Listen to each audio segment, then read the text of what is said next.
नमस्कार from Scotland. So सध्याचे वाजलेले आहेत 1 आणि बाहेर खूप जोरात पाऊस चालू झालाय. प्लस वेदर सुद्धा खूप जास्त डिप्रेसिंग झालंय. पण आता ब्रिटिश वेदर हे असंच काहीसं असतं व्हेरी अनप्रेडिक्टेबल.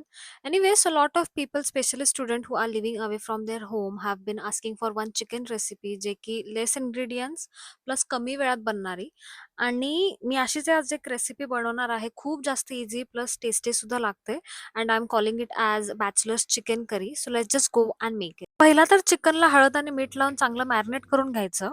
मग एक कांदा आणि एक टोमॅटो चांगला चॉप करून घ्यायचा आणि ते झालं की मग मेन इन्ग्रीडियंट म्हणजे जिंजर गार्लिक आणि कोथिंबीरची पेस्ट बनवून घ्यायची आणि मग पॅनमध्ये तेल घालून कांदा चांगला भाजून घ्यायचा आणि मग लगेचच टोमॅटो सुद्धा ॲड करून चांगला भाजायचा.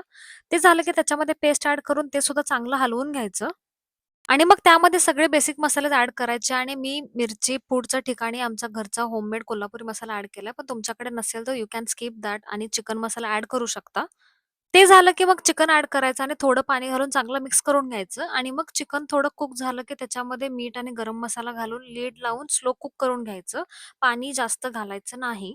बरं मग मी भाकरी बनवून घेतली आणि भाकरी असेल तर बेस्टच आहे. पण जर तुम्हाला बनवायला येतच नसेल तर राईस किंवा चपाती सुद्धा बनवू शकता. तर अशी ईझी करी रेडी आहे. तुम्ही सुद्धा नक्की ट्राय करा.